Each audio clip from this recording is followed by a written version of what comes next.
आउज़ुबिल्लाहिमिनश्शैतानिर्रजीम बिस्मिल्लाहिर्रहमानिर्रहीम। अस्सलाम वालेकुम स्टूडेंट्स। आज जो प्ले हम शुरू करने लगे हैं उसका नाम है the oyster and the pearl और इसको लिखा है विलियम सेरोइन ने। ठीक है, इसके क्वेश्चन आंसर्स करने के लिए आपको थोड़ा सा पेशेंस शो करना होगा बिकॉज ये काफ़ी सारे क्वेश्चन आंसर्स हैं, शॉर्ट क्वेश्चन आंसर्स, इसलिए ये वीडियो थोड़ी सी लंबी हो सकती है। ठीक है, चलें शुरू करते हैं। बिस्मिल्लाहिर्रहमानिर्रहीम। Who is the writer of the play and where does the play take place. कि इस प्ले का राइटर कौन है और इस प्ले की सेटिंग क्या है, यानी ये प्ले किस जगह पर हमें होता हुआ नज़र आता है। इसका आंसर है the oyster and the pearl is written by all the incidents take place at a barber shop in okay by the sea. The oyster and the pearl जो प्ले है इसको विलियम सेरोइन ने लिखा है और इसमें जितने भी वाक़यात हैं वो एक बार्बर की दुकान पर होते हुए नज़र आते हैं। बार्बर हिजाम को कहते हैं जो बाल काटने वाले होते हैं। ठीक है, in okay by the Sea, Okay by the Sea जो है ये एक जगह का नाम है। A small town in California, California जो स्टेट है यूनाइटेड स्टेट्स ऑफ अमेरिका की, उसके करीब एक छोटी सी जगह है, गांव है, उसका नाम ओके है। द टाइम इन इज़ 1953 और जो प्ले जहाँ जिस वक्त में किया गया है वो 1953 का टाइम है। एंड काम environment of small town inhabited bye very simple people provides a perfect setting for the play. काम का मतलब होता है पुरसुकून, कि इस पुरसुकून माहौल जो है इस छोटे से इलाके का और इसमें रहने वाले जो लोग हैं वो बहुत सादा से हैं। ये सारी सेटिंग इस पूरे प्ले के थीम के बिल्कुल साथ जाती है, या थीम जो है वो बिल्कुल इसके साथ साथ इन अकॉर्डेंस है। ठीक है जी, आगे हम चलते हैं। क्वेश्चन नंबर 2 है why is the Harry sitting in the barber shop. कि हैरी जो है वो बार्बर चेयर सॉरी कि हैरी जो है वो बार्बर चेयर में खुद क्यों बैठा हुआ है। ये क्वेश्चन करने का मकसद ये है कि हैरी जो है वो खुद बार्बर है, यानी वो हजाम है, वो दूसरों के बाल काटता है और प्ले जब शुरू होता है ना तो वो बाल कटवाने के लिए कुर्सी में खुद बैठा हुआ होता है। Harry is sitting in the barber chair to have a hair cut. वो हजाम की कुर्सी में खुद इसलिए बैठा होता है कि उसने अपने बाल कटवाने होते हैं। Clay a 9 or 10 years old boy is giving him a haircut। Clay नाम का एक बच्चा जो है 9 या 10 साल का है, वो उसके बाल काट रहा है। Because there is no other barber in that area and only person available to cut his hair is this little boy Clay. और उस इलाके में चूंकि कोई और हजाम नहीं है, बाल काटने वाला नहीं है, ये सिर्फ खुद ही है, तो इसलिए ये अपने बाल एक छोटे से बच्चे से कटवाता है जिसका नाम क्ले है। क्वेश्चन नंबर 3 है what is Harry's philosophy of life. कि हैरी की फिलोसफी ऑफ लाइफ क्या है, ये ज़िंदगी के बारे में उसका रवैया क्या है। Harry's philosophy to live life is take it easy. कि हैरी ज़िंदगी को इस तरह से गुजारता है कि हर चीज़ को आसानी से लो, कि किसी चीज़ के लिए परेशान नहीं होना और जो कुछ हो गया है वो ठीक है। He believes that positive thinking and contentment provide a shield against the worries of life। उसका ये यकीन है कि जो इंसान मुस्बत सोच रखने वाले होते हैं और कनात पसंद होते हैं, पॉजिटिव थिंकिंग का मतलब होता है मुस्बत सोच रखने वाले, एंड कंटेंटमेंट का मतलब होता है कनात पसंद। ये चीज़ें जो हैं इंसान को गमों से निजात देती हैं या गमों के खिलाफ आपके अंदर एक कुव्वत मुदाफ़ियत पैदा करती हैं।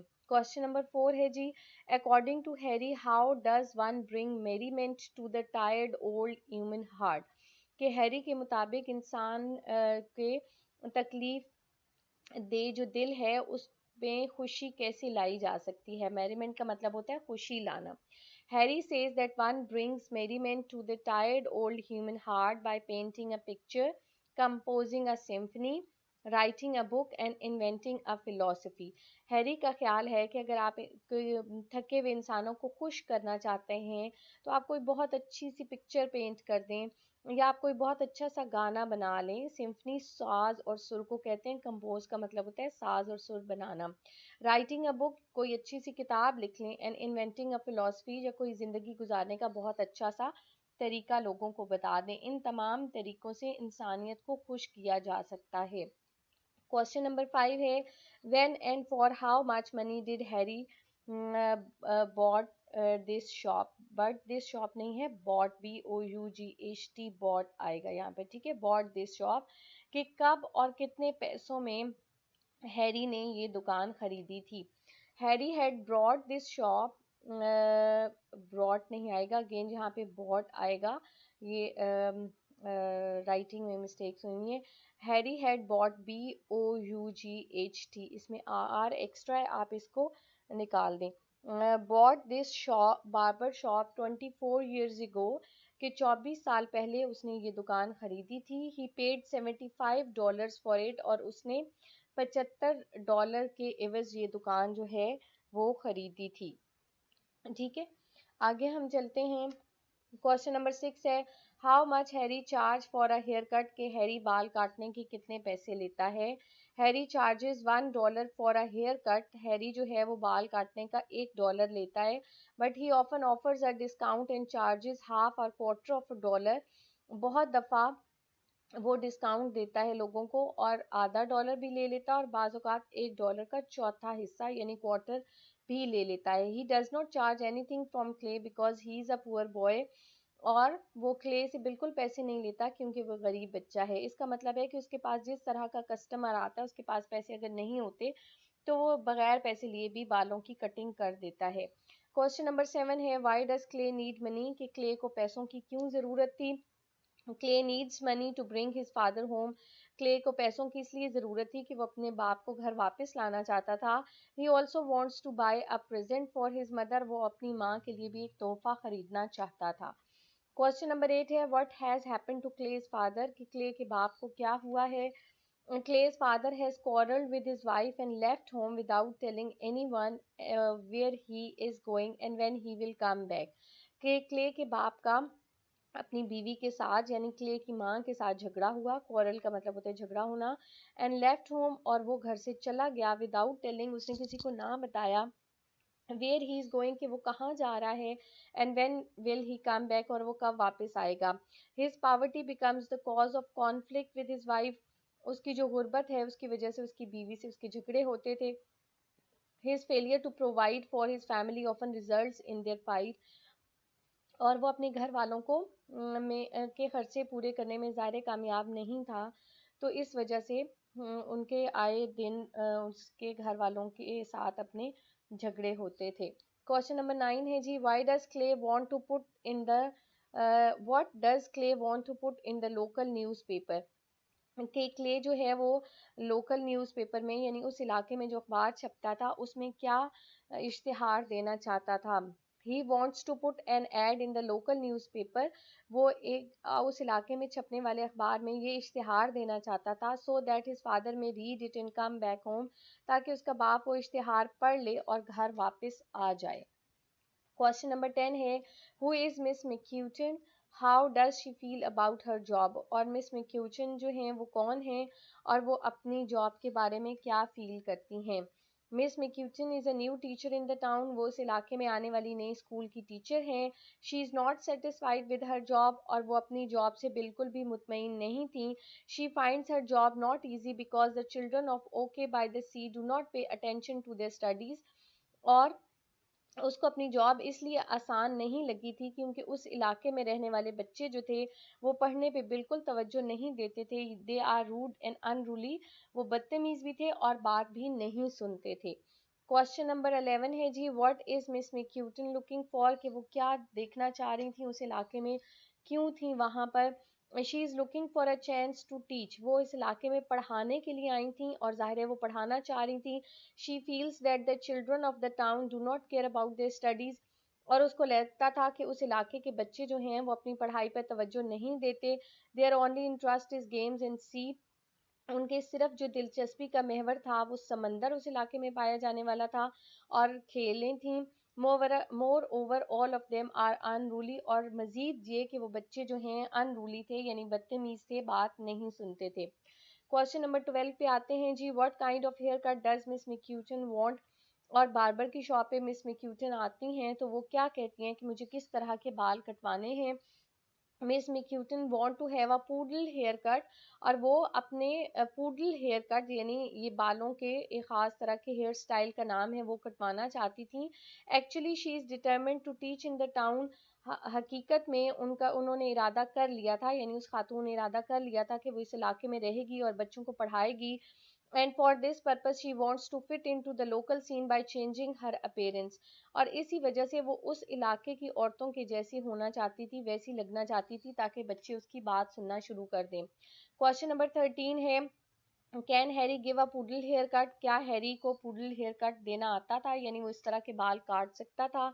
No, Harry can not give a poodle hair cut. नहीं, वो पूडल स्टाइल में बाल नहीं काट सकता था। However he tells Miss Mikuton, अगरचा वो मिस मिक्यूटन को ये बताता है that even if he knows how to give a poodle hair cut, अगर उसको पता भी हो कि इस तरह के बाल कैसे काटते हैं, he would never cut her long hair. तो उसने कहा अगर मुझे आता भी हो ना कि ये बाल कैसे काटते हैं, तो भी आपके इतने लंबे बाल जो हैं मैं कभी नहीं काटूंगा।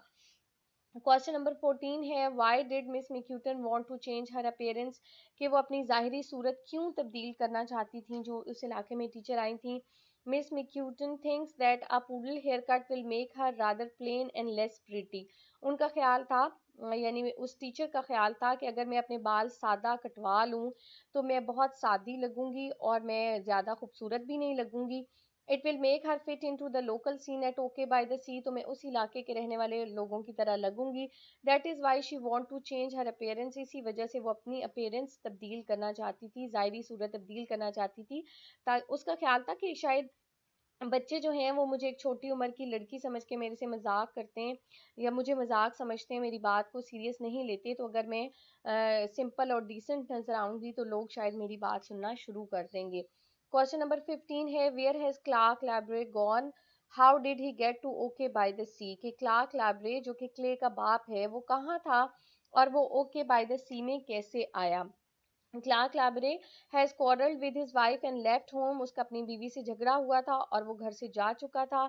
ही has been in the Salinas for a month, और वो एक महीने से सेलेनस गया हुआ था। ही इज वर्किंग देयर, वो वहां पर काम कर रहा था। He comes back by taking a ride at truck, और जाहिर है वो उस इलाके में यानी बार्बर की शॉप पे जब आता है तो वो एक ट्रक में बैठ कर आता है, ट्रक की राइड लेकर आता है। क्वेश्चन नंबर 16 है, why does Clark give Harry, what does Clark give Harry and for what purpose? कि क्लार्क जो है वो हैरी को क्या देता है और क्यों देता है? Clark gives $30 for his son Clay to take home. Clark जो है वो हैरी को, यानी क्ले का बाप जो है वो हैरी को $30 देता है और कहता है कि मेरा बेटा यानी क्ले अगर तुम्हारी दुकान पे आए तो उसको ये पैसे देना और उसको मत बताना कि मैंने उसको दिए हैं, यानी तुम्हारे बाप ने दिए हैं, और तुम ये पैसे घर ले जाना। Although Clark has left home after quarreling with his wife, but still he feels for his family members and send them the first money that he saved। अगरचा कि वो लड़ झगड़ के अपने घर से बाहर गया था, लेकिन उसको अभी भी अपने बच्चों का ख्याल था। और जैसे ही काम करने के बाद उसके पास जो भी पैसे बचे हैं वो फौरन आया है और वो अपने घर वालों को देने का इंतजाम उसने किया है। What did clay find near black rock? के क्ले को ब्लैक रॉक, बहुत बड़ी सी चट्टान थी समंदर में, कि उसके पास से क्या मिला? Clay found an oyster near black rock, कि उसको एक सिप्पी मिली थी। He was thrill to find the oyster, और वो बहुत ही उसको अच्छा लगा, बहुत ही उसको ऐसे लगा कि कोई मुझे डिफरेंट चीज मिली है। And believed it contained a pearl worth $300, और उसको ख्याल था या वो ये मानता था कि इस सिप्पी के अंदर एक मोती है जिसकी कीमत $300 हो सकती है। Why does clay believe in the oyster, how much it worth? के क्ले को क्यों यकीन था कि ऑयस्टर के अंदर कुछ है और उसकी कीमत कितनी है? Clay believes that there is a big pearl in the oyster, उसका ख्याल था कि इस सिप्पी के अंदर एक बहुत बड़ा मोती है। He also believe that it worth is about $300, और वो ये भी यकीन रखता था कि इसकी अंदर जो मोती है उसकी कीमत $300 हो सकती है। क्वेश्चन नंबर 19 है जी, does Miss Macutan believe that there is a pearl in the oyster? क्या मिस मिक्यूटन का ख्याल था कि इस सिप्पी के अंदर कोई मोती है? Miss Macutan believe that there is no pearl in the oyster, उसका ख्याल था कि इस सिप्पी के अंदर कोई मोती नहीं है। Instead she urges the children to shed their illusion and face the truth, हकीकत में वो तमाम बच्चों को ये कहती है कि ख्यालात की दुनिया से बाहर निकल आएं और सच्चाई का सामना करने की कोशिश करें। शेड देयर इल्यूजन का मतलब होता है अपने गुमान में से बाहर आना, यानी जो कुछ आपने खुद ही सोचा हुआ है। एंड फेस द ट्रूथ का मतलब होता है कि हकीकत का सामना करना। क्वेश्चन नंबर 20 है जी, why does Miss Macutan have a chair with 3 legs? कि मिस मैक्यूटन जब दोबारा बार्बर की शॉप में, हैरी की शॉप में आती है तो उसने कुर्सी उठाई होती है जिसकी 3 टांगे होती हैं, तो वो उसने क्यों लेकर आती है, कहाँ से लेकर आती है? Miss Macutan has a chair with 3 legs to take the beach. Miss Macutan जो है वो कुर्सी लेकर आती है जिसकी 3 टांगे हैं और वो साहिल से लेकर उठा कर लेकर आती है। She says from now on she will also go to beach to bring stuff as other people of the town do. और वो कहती है कि आइंदा मैं भी साहिल समंदर पे जाया करूंगी और ऐसी ही चीजें उठा के लाया करूंगी जैसे इस इलाके के बाकी लोग लेकर आते हैं। क्वेश्चन नंबर 21 है, हु इज जज एप्पल ग्रा? कि जज एप्पल ग्रा कौन है? एप्पल ग्रा इज नॉट ए जज बाय प्रोफेशन। हकीकत में वो कोई किसी कोर्ट का जज नहीं है। इनफैक्ट ही इज जज animals at a country fair. हकीकत में एक दफ़ा उस इलाके में एक मेला लगा था जिसमें इसने जानवरों की रेस जो लगी थी उसकी जजमेंट की थी। That is why people use to call him जज एप्पल ग्रा, और इसी वजह से लोग उसको जज एप्पल ग्रा कहते थे। कॉल हिम आएगा, कॉल के बाद HUM लिखा हुआ है, इसको इसकी करेक्शन कर लें, HIM हिम लगेगा। ठीक है जी, आगे चलते हैं। क्वेश्चन नंबर 22 है, why do they want Wujak to come? इस प्ले का कैरेक्टर वुजैक भी है, माइनर सा है, पर थोड़ी देर के लिए प्ले में हमें नजर आता है कि वो सारे जब हैरी की दुकान में खड़े होते हैं तो वो वुजैक को बुलाने के लिए क्यों जाते हैं बच्चे जो हैं। They want Wujak to come to shop to the shop and open the oyster. वो चाहते हैं कि वुजैक उस दुकान में आए और वो ऑयस्टर को खोले। ये वॉच रिपेयरर है जी इस प्ले में, यानी घड़ियां ठीक करता है। तो ज़ाहिर है रिस्ट वॉचेस ठीक करने के लिए छोटे छोटे उसके पास गैजेट्स थे, तो उनका ख्याल था कि वो उससे खोलेगा सीपी को। Harry does not want to open it himself because he might damage the pearl present in the oyster. Harry जो है वो खुद से उसको नहीं खोलना चाहता क्योंकि उसका ख्याल था कि इस तरह से उस सिप्पी में मौजूद मोती जो है वो खराब हो जाएगा। क्वेश्चन नंबर 23 है जी, how does Harry describe the inhabitants of okay by the Sea? कि हैरी जो है उस इलाके में रहने वाले लोगों को कैसे डिस्क्राइब करता है? According to Harry the people of okay by the sea are very poor. Harry के मुताबिक उस इलाके में रहने वाले लोग जो हैं वो बहुत गरीब हैं। Some of them find a seasonal job for a couple of month. उनमें से ज़्यादातर लोग जो हैं 1-2 महीने के लिए उन्हें मौसमी नौकरियां मिलती हैं। A few live on pensions, कुछ लोग पेंशन पे रहते हैं। Most family sell eggs and vegetables to make their both ends meet. और ज़्यादातर ख़ानदान जो हैं उन्होंने घरों में मुर्गियां पाली हुई हैं जिससे वो अंडे बेचते हैं, और कुछ सब्जियां उगाई हुई हैं जिससे वो अपना गुजारा करते हैं। क्वेश्चन नंबर 24 है जी, व्हाई डज द जज Applegarth think that miss McCutcheon will not last as a teacher? जज एप्पल ग्रा क्यों ये सोचता था कि मिस मैक्यूटन इस इलाके में टीचर के तौर पर नहीं रह सकती? जज Appelgarth thinks that she is too pretty. जज एप्पल ग्रा का ख्याल था कि वो बहुत खूबसूरत है, एंड टू यंग, और बिल्कुल छोटी सी है, to control the children of this area, कि वो इस इलाके में रहने वाले बच्चों को, इतनी प्यारी और इतनी छोटी उम्र की लड़की काबू नहीं कर सकती। ही believes that they need an old battle axe not pretty girl to teach their children। उसका ख्याल था कि हमारे बच्चों को पढ़ाने के लिए कोई बहुत गुस्सा करने वाली खातून चाहिए जो कि बच्चों को सीधा रखे। क्वेश्चन नंबर 25 है जी, व्हाट इज एप्पल ग्रा कंप्लेंट अबाउट द सी? कि एप्पल ग्रा जो है वो समंदर के बारे में क्या शिकायत करता है? Appelgarth complains that sea is not washing up quality things on its shore nowadays.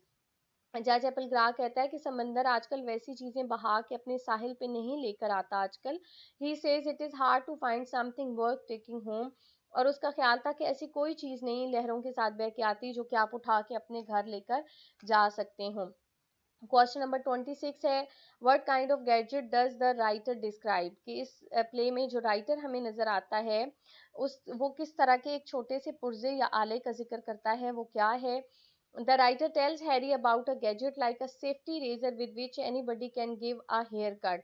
Writer Harry को बताता है कि न्यूयॉर्क में एक ऐसा आला आया हुआ है, सेफ्टी रेजर की तरह है, कि जिससे आप जो हैं वो अपने बाल खुद काट सकते हैं या किसी के भी बाल आप काट सकते हैं। Who buys the oyster? कि वो सिपी जो है कौन खरीदता है। The writer buys oyster in $300। वो जो राइटर उस इलाके से गुजर रहा होता है और हैरी की दुकान में कुछ सेकंड्स के लिए रुकता है, वो उस ऑयस्टर को खरीद लेता है। Moreover the writer does not want to open the oyster, और मजीद ये कि वो इस सिप्पी को खोलता भी नहीं है। As a pearl will stop growing, क्योंकि वो कहता है कि उसमें जो मौजूद मोती है वो बढ़ना रुक जाएगा। Actually he knows that there is no pearl in it, he just bought it to help the Clay. और हकीकत में उसे पता होता है कि शायद इस सिप्पी के अंदर कोई मोती नहीं है, उसने इसको $300 में सिर्फ इसलिए खरीदा होता है कि वो क्ले की मदद करना चाहता है। क्वेश्चन नंबर 28 है, does the writer open the oyster, why not, कि क्या राइटर ने उस ऑयस्टर को सिप्पी को खोला था, और अगर नहीं खोला था तो क्यों नहीं खोला था। या पिछले पिछले आंसर में भी, पिछले क्वेश्चन आंसर में भी इसका आंसर दे चुके हैं। No he does not open the oyster, वो सिप्पी को नहीं खोलता, because he says that the pearl is still growing, क्योंकि उसका ख्याल है कि वो मोती अभी बड़ा हो रहा था। In reality he knows that there is no pearl in it, he just wants to help the clay। हकीकत में उसको पता था कि इसके अंदर कोई मोती नहीं है, वो सिर्फ हेल्प करना चाह रहा था किसकी, क्ले की।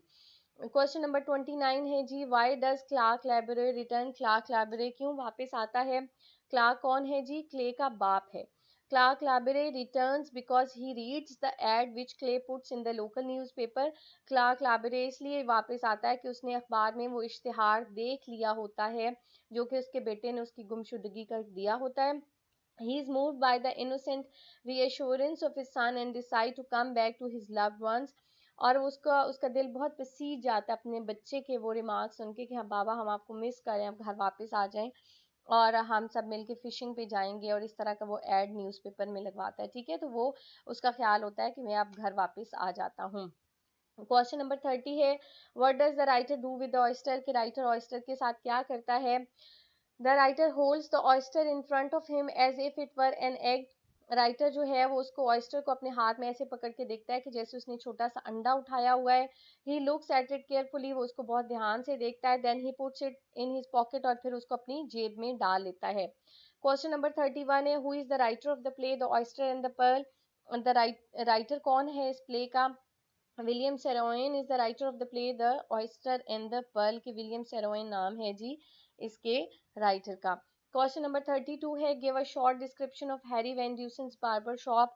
ये इंपॉर्टेंट है, पेपर में आता है कि उसकी दुकान किस तरह की थी।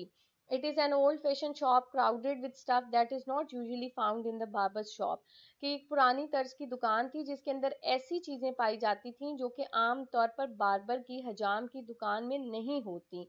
There are many kinds of hats in it, जैसे मिसाल के तौर पर बहुत सारी तरह के हैट उसने दुकान में लटकाए हुए होते थे, और वो हर अपने कस्टमर को नया, खुद नया हैट पहनता था और कस्टमर की कटिंग करता था। There are many books on the shelves, उसकी बहुत सारे शेल्फ थे दुकान में जिसके ऊपर शेल्फ्स लगे हुए थे जिनके ऊपर किताबें थीं। There are also many odds and ends that were washed up by the sea, और बहुत सी ऐसी चीज़ें थी जो समंदर बहा कर लाता था और ये ला के अपनी दुकान में रख देता था। क्वेश्चन नंबर 33 है जी, how does Harry make the people happy, कि वो लोगों को कैसे खुश करता था। Harry makes people happy with his optimistic thinking, witty remarks and encouraging attitude, कि वो बहुत खुश मिजाज शख्स था और वो बहुत पुरुमीद था, और वो दूसरों को बहुत अच्छे तरीके से अकल से और हिम्मत बढ़ाने वाले रवैये से लोगों की मदद करता था। He is inspired by his take it easy approach to life, और उसको अच्छा लगता था कि ज़िंदगी को आसानी से लिया जाए। He feels for the poor people and does not charge much for their hair cut, और वो गरीब लोगों के लिए भी दिल में अच्छा सोचता था और उनसे ज़्यादा पैसे नहीं लेता था। क्वेश्चन नंबर 34 है जी, what has the Clay put in the local newspaper. Local newspaper में क्ले ने क्या इश्तिहार दिलवाया था। He has put an advertisement in the local newspaper, उसने जो उस इलाके की अखबार थी उसमें एक इश्तिहार दिया था। In his advertisement he asked his father to let bygones be bygones and come back home, और उसमें उसने कहा था अपने बाप को कि जो कुछ हो गया है उसको जाने दें और आप घर वापस आ जाएं। क्वेश्चन नंबर 35 है, what are the interest of the children of the town okay by the sea, के उस इलाके में रहने वाले बच्चों की क्या दिलचस्पियां थीं। The children at okay by the sea are not interested in studies at all, कि वो पढ़ने में बिल्कुल भी दिलचस्पी का मुजाहरा नहीं करते थे।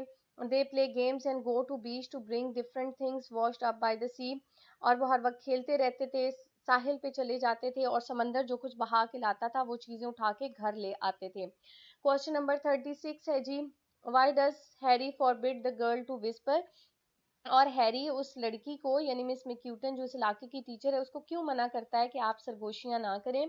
Harry ask Miss Mackintosh not to whisper in okay by the sea, उसने कहा कि आप इस इलाके में खड़े होके हल्की आवाज में बात ना करें, because the people might misunderstood her, क्योंकि लोग इस बात को बुरा समझते हैं। He says this in a usual light hearted way, और बहुत ही वो हंसी मजाक के मूड में ये बात करता है। Thank you so much for being so patient. Hopefully आपके क्वेश्चन आंसर्स जो हैं अब आप इनको नोटबुक्स पे लिख भी लेंगे और तैयार भी कर लेंगे। Thank you so much ji.